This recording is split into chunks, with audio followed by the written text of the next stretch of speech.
and welcome back to the Citizen channel. And yes, an interesting game at St James's Park. Newcastle 2, Manchester City 3. So we're going to have the player rating show. We're going to have a look at what Mr Simon Bajkowski thought of the Manchester Evening News, and we're going to see what I thought. Slight differences on certain players.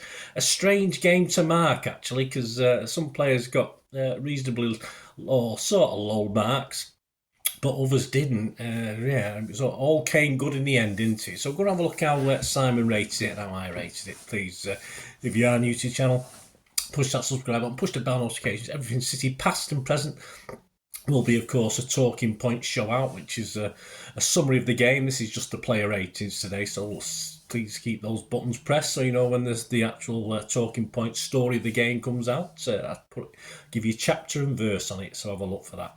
Any comments, guys, please do so. I will respond, or if you just need a like I hope you give this vlog, give us a like, guys. It'll be most welcome. Right, let's have a look at this this game. Right, the ratings. We'll start with Mr Bajkowski's thoughts, and I'll add mine.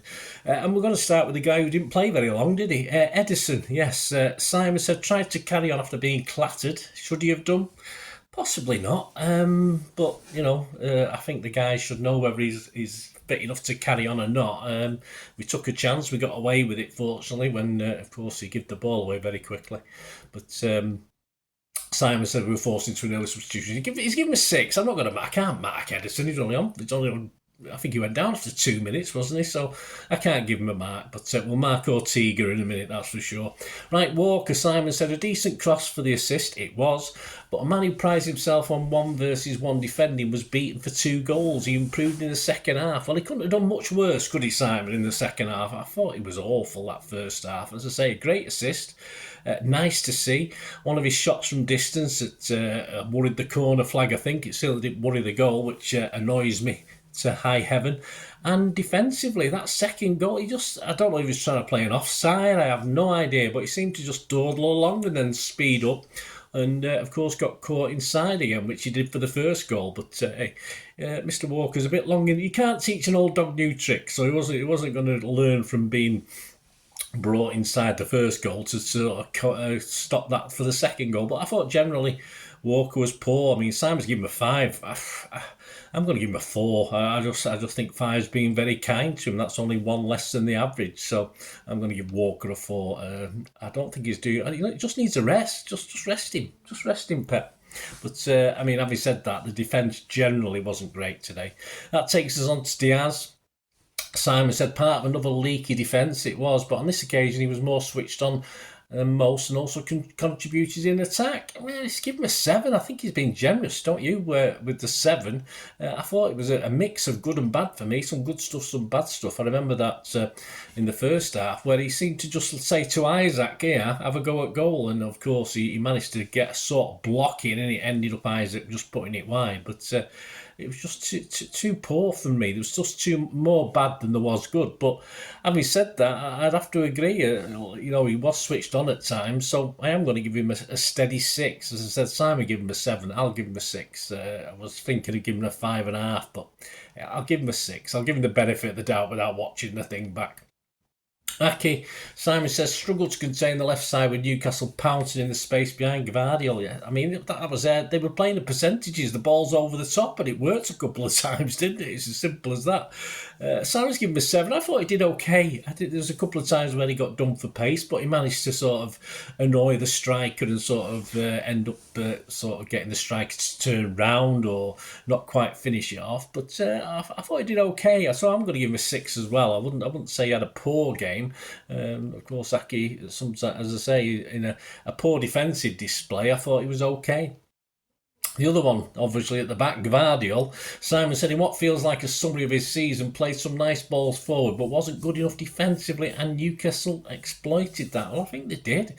I think where he was playing limited Doku to some extent. Sometimes Doku was having to come inside. Now, that's not Gvardiol's fault. It's not Doku's fault particularly. It's the way Pep's playing that role and having him on the wing and Doku playing more centrally, which he couldn't. Every time Doku got the ball, there was 2 or 3 Newcastle players on him.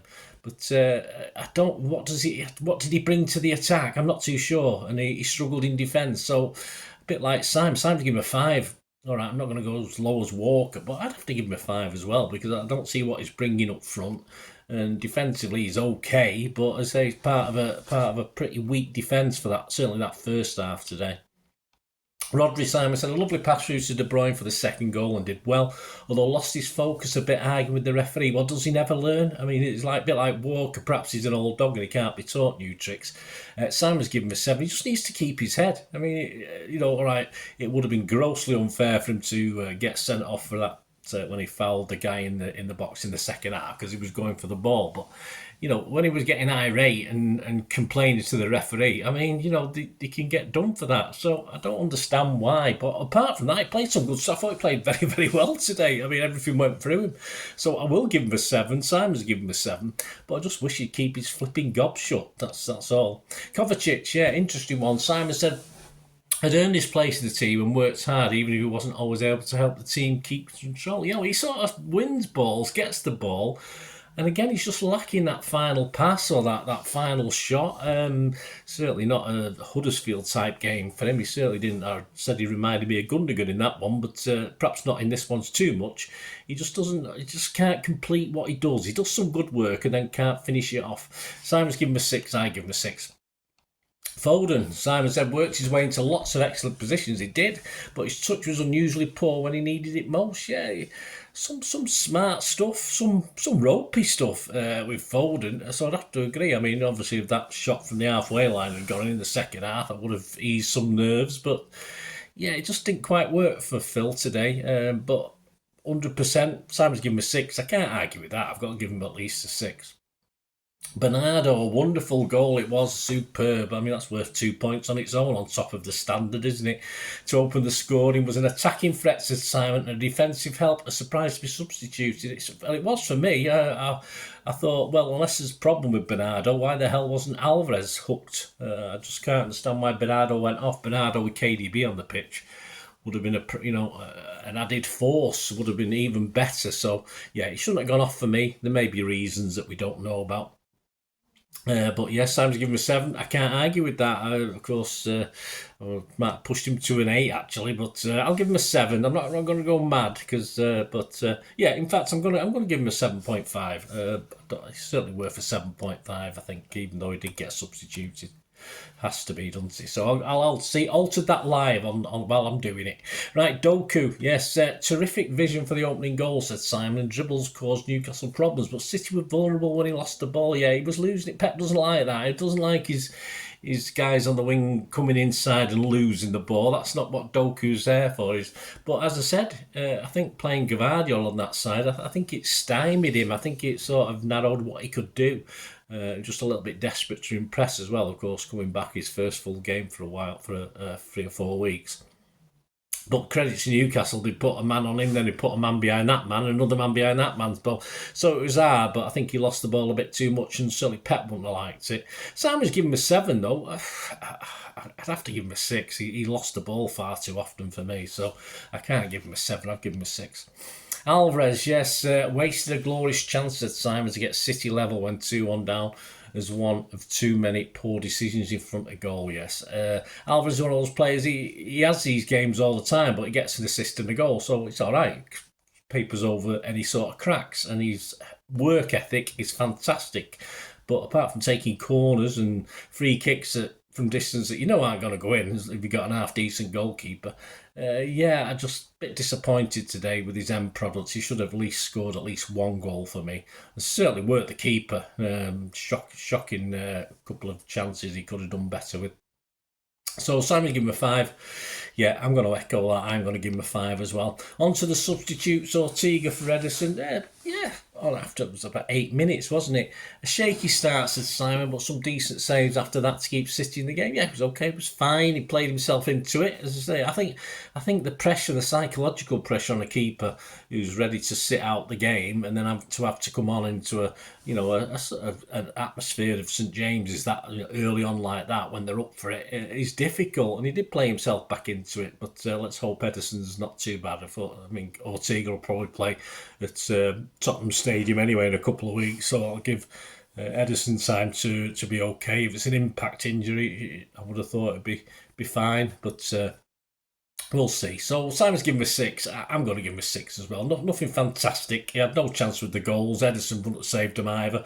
But if Edison had been on the pitch, it would have been a different game because we wouldn't have played the same, would we? So it's pointless conjecturing, isn't it, on that one? KDB for silver. Simon said 6 there. De Bruyne is back, already streets ahead of everyone else on the pitch. Absolutely. Well, what can I say? I mean, Simon's given him a 9. I just thought, wow. Absolutely, I say, unbelievable. And he scares teams. This is what we want. Of course, I don't usually rate players if they're on less than 30 minutes, but in this case, I will break my rule and give him a 9, like Simon's given him a 9. Just wow from me.